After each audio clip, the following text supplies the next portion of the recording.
Bismillahirrahmanirrahim. Assalamualaikum warahmatullahi wabarakatuh. Di video kali ini, admin kembali berbagi informasi buat rekan-rekan semua yang ikut dalam seleksi P3K atau penyelesaian honorer menjadi aparatur sipil negara.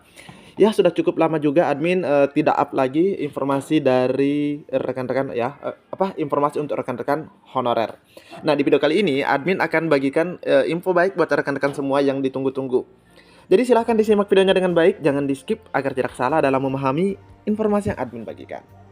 Jika ada suara-suara berisik, abaikan saja rekan-rekan ya. Oke, tanpa perlu berlama-lama kita lanjut saja ke info intinya.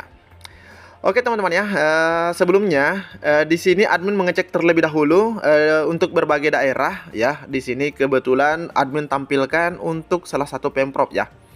Nah, di sini ada jumlah kebutuhan yang ditampilkan, misalnya untuk P3K guru khusus ya. Ini terus untuk guru agama Buddha, guru agama Islam. Nah, untuk verifikasi di sini admin lihat ini tidak diumumkan ya. Sepertinya ada perbedaan sedikit untuk CPNS. Namun tenang saja buat rekan-rekan yang sudah ikut dalam seleksi P3K baik di tahap 1 ataupun yang nantinya di tahap 2 ya. Ini on proses. Insya Allah teman-teman ya, jika teman-teman ikut dalam seleksi kompetensi sebagaimana janji dari pemerintah, itu ada peluang untuk menjadi ASN part time ya, menjadi part time. Nah, terkait pengumuman hasil seleksi P3K untuk periode pertama itu akan diumumkan pada tanggal 24. Nah, bagaimana sih caranya Ming untuk melihat dan bagaimana linknya atau prosesnya lah. Nah, kita akan langsung melihat informasi dari media besar. Oke, hasil seleksi P3K periode pertama diumumkan besok. Ini link dan cara ceknya. Nah, ini juga seringkali ada yang bertanya ya. Jadi di sini diberikan informasi link dan cara ceknya. Nah, ini dari media besar teman-teman ya, yaitu Media Detik. Oke, kita cek. 24 Desember 2024 menjadi hari pengumuman hasil seleksi P3K. Sesuai jadwal, pengumuman akan diinformasikan selama 24 sampai mulai ya, tanggal 24 sampai 31 Desember. Nah, muncul pertanyaan, apakah molor atau tidak, Min? Nah, kalau sekarang itu belum ada informasi apa-apa dari pihak Badan Kepegawaian Negara, apakah molor atau tidak, tapi harapannya dari admin, pastinya juga dari rekan-rekan, ini nanti sesuai jadwal. Nah, besok sudah diumumkan. Nah, pengumuman ini sangat ditunggu-tunggu oleh peserta mengingat mereka telah menjalani rangkaian seleksi sejak 1 Oktober 2024. Peserta telah mengikuti seleksi administrasi, seleksi kompetensi tambahan hingga wawancara. Nah, pada seleksi P3K 2024 periode pertama, khususnya bagi pelamar prioritas, ex-tenaga honorer dan tenaga non-aparatur sipil negara yang terdata dalam database BKN. Lantas di mana melihat hasil seleksi P3K 2024 periode pertama? Nah, kita lihat di sini diinformasikan caranya teman-teman itu buka website seperti yang tadi admin perlihatkan ya. Kita langsung masuk di portal SSCSN. Nah, teman-teman bisa juga ketik secara manual saja bisa teman-teman ya. Setelah itu klik login. Di sebelah pojok kanan tampilan website tersebut. Nah, lanjut masuk ke akun masing-masing yang telah dibuat pastinya, yang teman-teman pastinya sudah tahu ya username-nya. Nah, itu yang dimasukkan nanti adalah NIK beserta password ya. Nah, setelah itu silahkan klik login. Jika NIK dan password benar, peserta bisa melihat resume pendaftaran. Nah, nanti teman-teman itu ketika berhasil login maka akan langsung terarah ke bagian resume. Di bagian resume ya, halaman akhir pokoknya. Nah, di sana peserta bisa melihat hasil seleksi. Nanti teman-teman tinggal scroll ke bawah.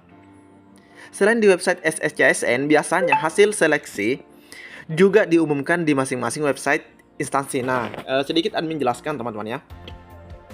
Perbedaannya ya, kalau kita cek menggunakan NIK dan melalui website. Nah, kalau teman-teman menggunakan NIK atau menggunakan akun, maka yang teman-teman lihat adalah hasil individu. Hasil perorangan ya, teman-teman hanya akan bisa melihat hasil teman-teman sendiri. Tapi jika teman-teman nanti mengeceknya melalui web instansi, nanti admin akan berikan contoh juga teman-teman ya, terkait contohnya. Nah, nanti teman-teman akan melihat secara kumulatif atau semua peserta lengkap dengan saingannya. perankingannya nanti akan terlihat teman-teman ya. Tapi nanti kita cek lebih jauh ya. Nah, penentuan kelulusan peserta di P3K periode pertama. Penentuan kelulusan peserta P3K ini telah dijelaskan dalam surat keputusan Menpan. Pastinya teman-teman sudah baca-baca ya. Di nomor 347, peserta P3K yang lulus adalah mereka yang memenuhi kompetensi teknis, kompetensi sosial, manajerial, dan wawancara. Apabila ada dua atau lebih peserta yang mempunyai skor sama. Nah, ini penting teman-teman ketahui juga. Mungkin ada yang ingat, ada yang lupa, bahwa jika ada 2 peserta atau bahkan mungkin 3 ya, 3 atau bahkan 4, 3 sampai 4 misalnya, peserta P3K mempunyai skor sama. Anggaplah skornya semuanya 500 gitu misalnya ya. Maka penentuan kelulusan akan ditentukan berdasarkan urutan status berikut.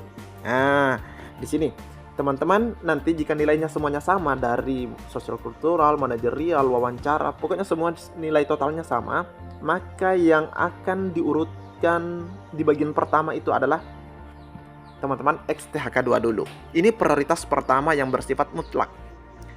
Selanjutnya, pegawai yang terdaftar dalam pangkalan data tenaga non-ASN pada BKN dan aktif bekerja pada instansi pemerintah. Selanjutnya, pegawai yang aktif bekerja pada instansi pemerintah paling sedikit 2 tahun. Nah, ini paling sedikit 2 tahun secara terus-menerus. Jadi itu urutannya ya. Yang terdaftar dalam database BKN dan aktif bekerja. Terus yang berada pada instansi pemerintah. Yang maksudnya ini yang mungkin belum belum masuk dalam database. Nah, peserta tak lolos di P3K 1 bisa daftar di periode kedua. Nah, ini bisa teman-teman ya. Bagi peserta yang tidak lulus di seleksi periode pertama, tak perlu khawatir. Nah, pada 20 Desember lalu, 2024 lalu ya, teman-teman pastinya kalau cek video admin sebelumnya sudah tahu ya. Di situ ada informasi dari Menpan. Di mana Kemenpan RB mengumumkan bahwa peserta yang tak lulus P3K di periode pertama bisa kembali diseleksi pada P3K periode kedua. Namun, hanya peserta dengan kriteria tertentu. Jadi ada kriteria tertentu yang bisa ikut di tahap 2. Nah, siapa saja? Nah, ini dia ya kriterianya. Yaitu pertama, non-ASN yang sudah masuk dalam basis data BKN atau dalam database ya maksudnya. Dan dia dinyatakan TMS pada seleksi administrasi P3K tahap pertama. Jadi yang sudah masuk dalam database, dia gagal dalam seleksi administrasi atau bahasanya TMS di periode pertama, maka dia bisa ikut di periode kedua atau gelombang kedua. Nah, non-ASN masuk database BKN yang dinyatakan TMS pada seleksi administrasi pengadaan CPNS. Nah, teman-teman ya, yang tidak sempat mengikuti SKD pada CPNS karena dinyatakan TMS dalam seleksi administrasi CPNS, itu juga masih diberikan peluang untuk ikut di gelombang kedua.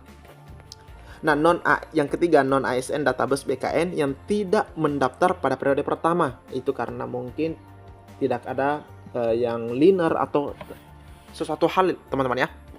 Sehingga dia tidak sempat mendaftar di tahap 1. Ini juga banyak sekali rekan-rekan seperti itu ya. Dia tidak sempat ikut di periode pertama. Nah, di sini jadwalnya, di sini kembali diinformasikan jadwal untuk periode pertama, pengumuman, pendaftaran, dan kita lanjut saja teman-teman ya.